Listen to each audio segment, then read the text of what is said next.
There we go. Good morning, ladies and gentlemen. This is an interesting session on C1 chemistry. My name is Jan de Boer, and my co-chair is John Armour.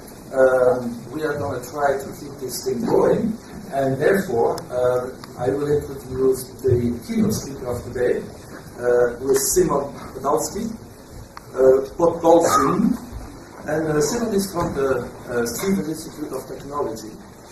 He got his degree in Russia at the State University of Oil and Gas, and then worked at UOP for a number of years, and then went to the University of Wisconsin-Madison to get his PhD.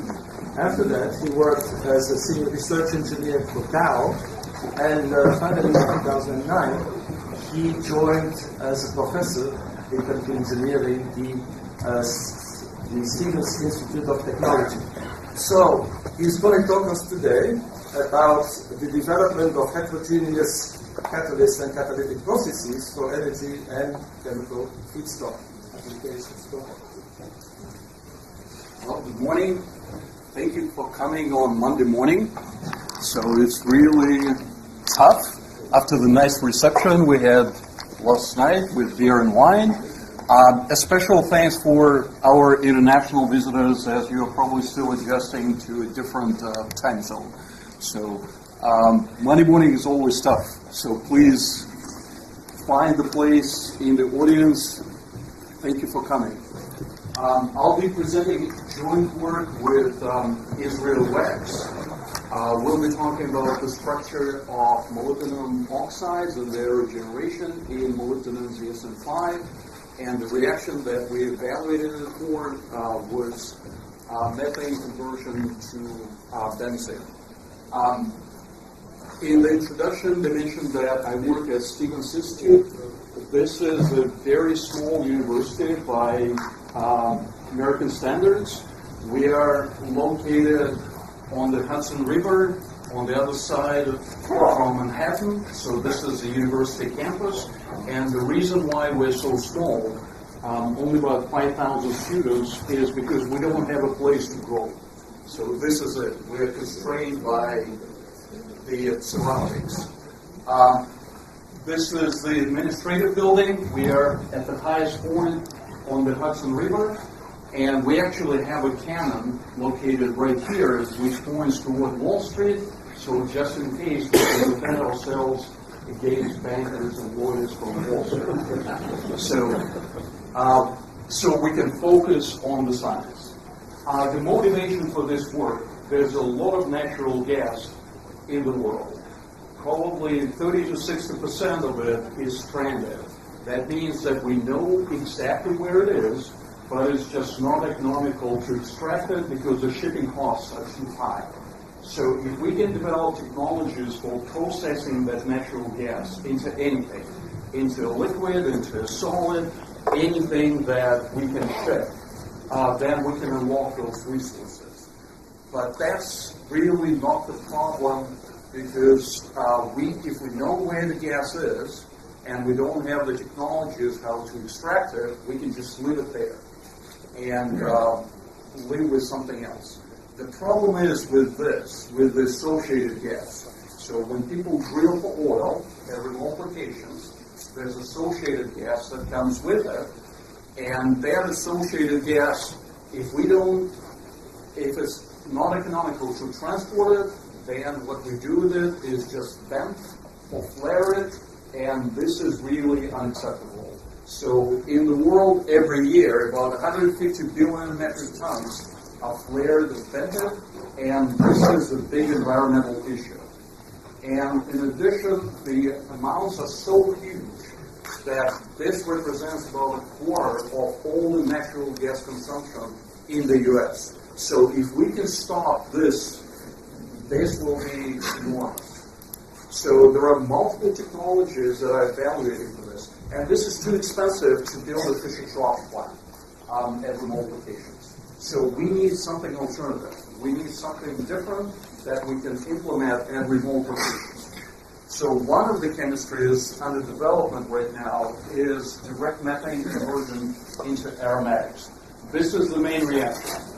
So this would be ideal for stranded gas because we don't need any other reactants. We can just take methane, produce benzene and other aromatics, and then we can ship it. So that would be perfect. We can use the hydrogen to power up the plant. We should be all set. We don't use any oxygen, so there's no risk of explosion, over-oxidation, so it works perfect in principle. The challenges are the conversion is limited, and the catalyst deactivates rapidly. So we'll look at the catalyst regeneration, and we'll mostly focus on the structure of the catalytic active sites. What is the structure? That should be helpful in the development of the new and improved catalyst. So the topic we cover is the initial structure of molybdenum oxide, then what happens to the catalyst once we start reacting it with methane, and then the last one is the regeneration with gas-phase oxygen. Here we're comparing Raman spectra for just blank ZSM-5. There's nothing on it. So this is the hydrogen form of ZSM-5. And then the catalyst with the 3-weight percent molybdenum. We have 3 new Raman bands. So what we will try to do is to find the answer is, what are they? So what are the molybdenum oxide species that give rise to those 3 new bands? The salt that we use to impregnate how we prepare the catalyst is molybdenum heptamolybdate. We have 7 molybdenum atoms in the salt, and then we dry and calcite. This is a study that has been done by Israel Wax and published about 5 years ago. It determines the UV spectra of different molybdenum reference compounds. And what it plots is the average number of molybdenum-molybdenum bonds versus the edge energy from the UV spectrum. So if we look at different molybdenum compounds, so this for the molybdenum clusters, then for the molybdenum chains, then for dimers, and finally for isolated molybdenum species in the solution. So when there is just one molybdenum atom in the structure. We show a linear relationship, so then we can compare it to UV spectra from the molybdenum ZSM-5. And that is the number. So we are well into the region of isolated molybdenum species. So based on the UV spectra, we think that the molybdenum species are atomically dispersed with just one molybdenum atom. So if we look where in the zeolite those molybdenum species can be located, the obvious anchoring sites are the aluminum framework positions. So if we have aluminum in the framework, so initially in the hydrogen form, the counter ion is H+. So before we put the molybdenum on it. Based on the UV spectra, we don't have any DD band transitions. That means that the chromium has to be in the +6 oxidation state. In addition, the catalyst is white. So if molybdenum is in any other oxidation state, we will have a color. So it's definitely +6. So if we need a structure with molybdenum in +6, and we want to put it on an anchoring site, replacing 2 hydrogen atoms, the structure has to be with 2 terminal oxygen atoms. So this is -2, -2, and 2 from the zeolite. Then we have our +6 for molybdenum. So this is the structure. It's on 2 framework aluminum atoms. So we called it a double aluminum framework site. It has 2 terminal oxygen atoms. These molybdenum oxygen bonds from the calculations are shorter, and then the bonds that to the oxygen atoms in the zeolite framework are longer. So this is single bonds. where can it be silica, molybdenum ZSM-5 is a silica-rich zeolite. So there is no locations where the aluminum is another neighbor of aluminum. The second neighbors were ruled out by previous studies by NMR. So this is the first neighbor, this is the second neighbor. So the first neighbors are impossible. Second neighbors were ruled out, so it has to be a third neighbor. So what we did, there is a very long and ongoing debate about the location of aluminum and zeolites. So we try to stay away from that debate. So what we did, we just evaluated all possible sites in the zeolite. So everywhere where the aluminum can be a neighbor of another aluminum. So computationally, it's boring, but it's doable. So that's exactly what we did, and we found all the locations where the aluminum can be another neighbor of aluminum and serve as an anchoring site for molybdenum species, because it's basically a geometric constraint. So they cannot be too close, they cannot be too far. It has to be just right. And we found that it has to be only a third neighbor. And not just a third neighbor, but it has to be a special third neighbor. So we identify those locations. It can be in 6 membrane. So what the structure does, it turns down, so you can see it better, and then it turns to the left and to the right. It can be in the 8 membrane, 2 aluminum atoms as third neighbors, and the final structure is in 2 adjacent 10 membranes, still as a third neighbor. So we have almost complete confidence that we've got that structure right. But as you can imagine, you cannot expect all the aluminum to be in those special places in the zeolite. There has to be other aluminum in the zeolite. So there has to be sites where there is an aluminum atom and there is no other neighboring aluminum atom that can serve an additional anchoring site so that the molybdenum species anchors on those. So for an isolated aluminum site, the structure has to involve an OH group, because otherwise we cannot maintain molybdenum in the +6 oxidation state. That OH group, we try to find the best place for it computationally, and it actually wants to go in molybdenum.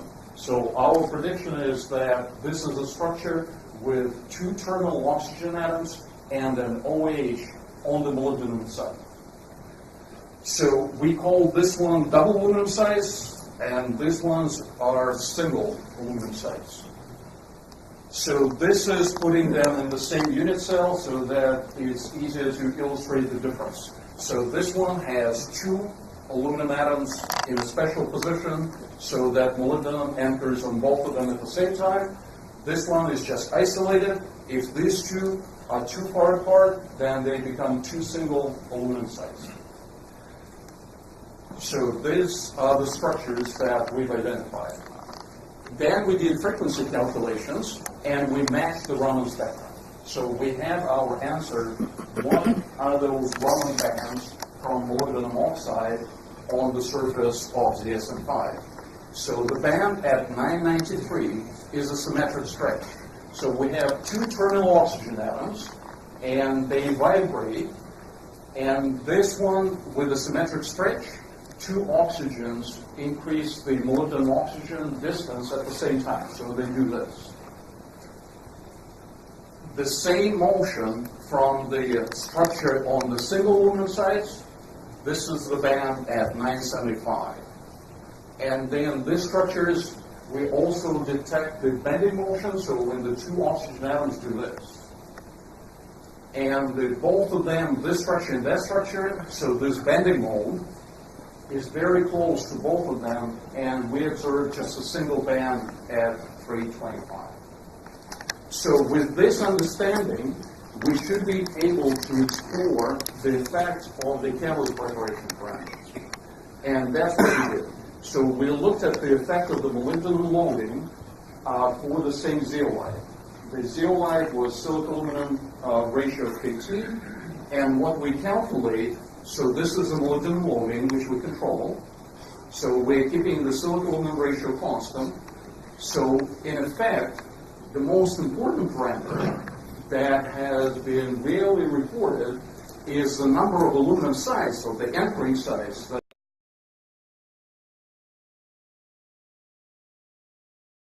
And what we calculate, so this is the molybdenum loading, which we control. So we're keeping the silicon-aluminum ratio constant. So in effect, the most important parameter that has been rarely reported is the number of aluminum sites, or the entering sites, that are available in the zeolite to support the molybdenum. So initially, we have our structure on 2 aluminum atoms with the Raman band at 993. Then when we start increasing the molybdenum concentration, as we're running out of those special aluminum sites where 2 of them are close by, so these are the preferred sites. They occupy first. And then we start populating the sites with single aluminum atoms. These 2 Raman bands cannot be from the same species because the ratio of these bands change as we change the molybdenum concentration. So we do have the confirmation that we have 2 different, distinctly different molybdenum species. So if this is true, and we've identified the right structures, and we have the right explanation for the dependence of the molybdenum structures on the molybdenum loading, it should also hold true if we reverse the experiment. In the reverse experiment, we keep the molybdenum concentration constant, so the molybdenum concentration stays at 2.8%. And then we use different zeolites. So we're varying the silicon-aluminum ratio. So the silicon-aluminum ratio changes, and the number of aluminum sites available for each molybdenum also changes. So initially, we see the same species. So molybdenum on double aluminum sites, on those special sites that are close by. But then if we decrease the aluminum concentration, then as you imagine in the zeolite, so if the concentration of aluminum drops, then the aluminum atoms are further apart, and the number of those special sites decreases not linearly but dramatically if we decrease the concentration, the overall concentration of aluminum. So we lose the species almost immediately after we drop the concentration of aluminum and go from silicon aluminum 15 to 25. We don't observe the species on the double aluminum sites. We observe only the species with single aluminum sites. Then if we continue increasing the silicon-aluminum ratio, so the aluminum concentration decreases, with the highest silicon-aluminum ratio of 140, there's very few aluminum atoms, and essentially we run out of aluminum sites. So the aluminum to molybdenum ratio is less than 1. So what happens then? We have an additional band.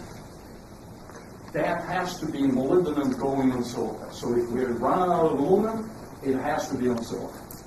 So the structure that we proposed is molybdenum with 2 terminal atoms, so molybdenum dioxide anchored on silica sites. We did additional calculation. We matched the frequency, and what we found from the calculations that we cannot stabilize those species in the pores of the zeolite. Because we don't have the hydroxyls on silica unless we break the zeolite structure. But on the external surface of silica, we have plenty of hydroxyls. So those species must be on the external surface of the zeolite. So these are our 3 structures that we have identified.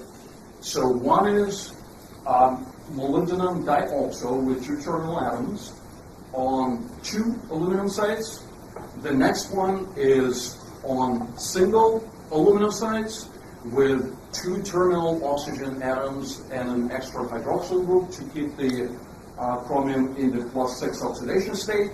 And then the final one is on the external silica sites, a similar structure with 2 terminal oxygen atoms and 2 atoms that connected to the zeolite framework. We have direct evidence observation of the anchoring sites. If we do the IR measurements, we can see those OH groups before we put the molybdenum on the catalyst. So this is the spectrum at the bottom. As we put the molybdenum, we can see the decrease in the IR peaks for those hydroxyl groups. The OH groups on the aluminum sides, they're all the same, because initially we just have hydrogen. So we do not discriminate with IR between double aluminum and single aluminum, because it's still, hydrogen is the same on all of them.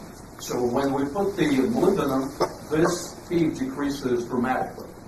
The second is silica sites on the external surface. They are reduced at higher molybdenum loadings.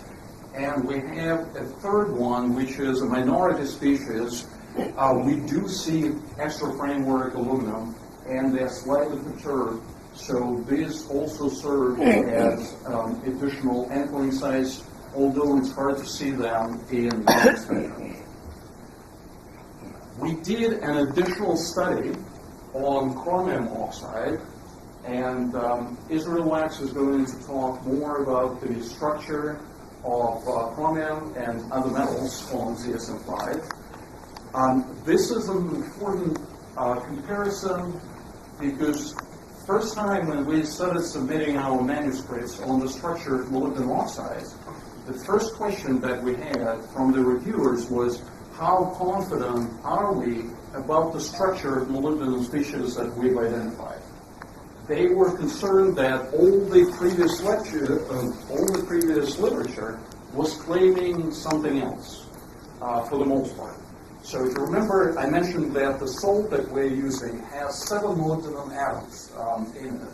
So there's a lot of literature that just claims that probably it's just structures with 7 molybdenum atoms, or perhaps with some polymer chains, or it's some other type of a molybdenum structure with dimers or with something else.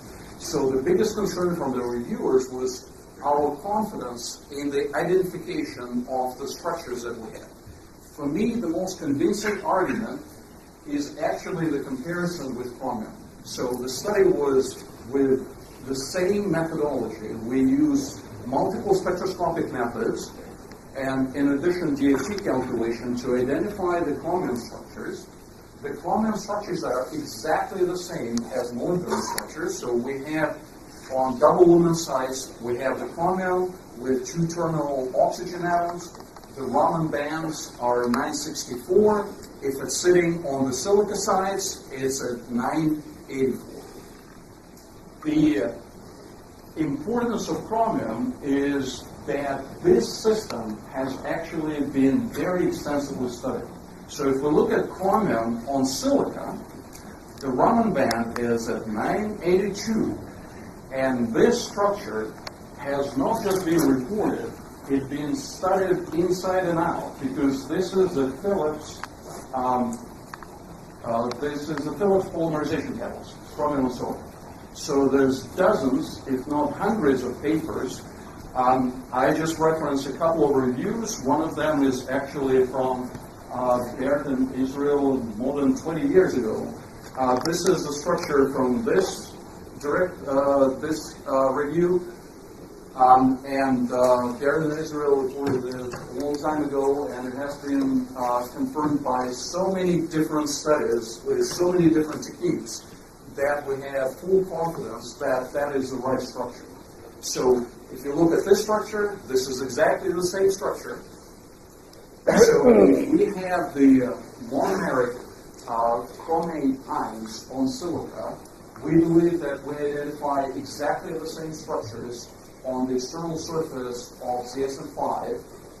Then it gives us so much more confidence that we've got the right structures for the molybdenum on the framework aluminum sites as well. So now what happens to those molybdenum oxide species under reaction conditions? In this experiment, we were raising the temperature, collecting the Raman spectra as a function of time, so it's a function of temperature as well. and then we were monitoring the products that we're producing during that reaction. So this is the definition of operando, collecting spectroscopic results as you're monitoring the production of the consumption of the feed and production of products. So initially, we have the Raman bands on 975 and 993, so for single and double lumen sites. When we introduce methane, these peaks disappear. So here's what happens. Initially, our only product is CO2. We're not making any other carbon-containing products. It's just CO2. Since we don't have the oxygen in our system, the only oxygen has to come from the molybdenum species. So that means we're reducing our molybdenum oxide and converting them to carbide form. Then the CO production, it stops. It stops abruptly, and we start producing additional things. Once we have our molybdenum carbide, then we're making C2 species, and we start making benzene. Then, at a higher, as we continue running the reaction with increasing the reaction time and at higher temperatures, we deposit a lot of coal on the catalyst, and the catalyst deactivates rapidly. So from this experiment, and that has been confirmed with previous studies with AXAP and Zane, that the working structure of the catalyst is not the oxide. It converts to carbide particles, so the composition changes, and from the atomically dispersed molybdenum, it actually forms larger carbide particles. But if we regenerate the catalyst with oxygen, so this is our fresh catalyst, and the majority of the species, 993 is on double lumen size for this molybdenum, concentration, and silicon lumen 15. So during the reaction, no bands, our oxide is gone. But if we treat it with oxygen, really a remarkable thing happens.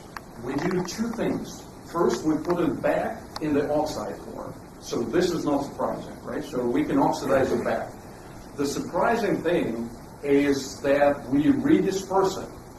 We put it back into the atomic form where it is completely dispersed on the surface of ZSM-5, and amazingly, it finds pretty much the same anchoring sites. So as if we're putting the molybdenum as a fresh catalyst, the size of the peak and the position of the peak is almost exactly the same as for the fresh catalyst. If we look closely at what is happening during the regeneration, so this are the Raman spectra looking closely at what happens during the regeneration time. So we are in oxygen regenerating the catalyst. Initially, we are converting the molybdenum carbide particles into an oxide form, and we put them on the structure with two aluminum anchoring sites. They are populated first. Then, as we're increasing the regeneration time, we populate the sites with single aluminum metals. This is the second Raman band. And then, if we increase the regeneration time, we start populating the sites on the external surface where silica atoms serve as anchoring sites. So this is exactly the same population preference that we saw when we put the initial molybdenum as a function of the molybdenum loading for the fresh catalyst. So if we continue, the trend continues, and more of the molybdenum species, we force them to be on the external sites, on silica external sites. So we are regenerating them sequentially with exactly the same sequence as the deposition of molybdenum for the fresh catalyst. Now for the activity. So what we did, we took the catalyst at different stages of regeneration. So first we deactivated it for exactly the same period of time, for 80 minutes. Then we regenerated them for different periods of time to match the Raman experiment, and then we measured the activity. So here's what we see. This is the activity of the fresh catalyst. So initially the activity goes through the roof, and we don't show that. So after about 20 to 30 minutes, then it kind of stabilizes, and then it declines, and then it becomes really low and stable. If we regenerate for 2 hours, and we have all our molybdenum species initially, the double aluminum, single aluminum, and the silicosides on the external surface, we match the performance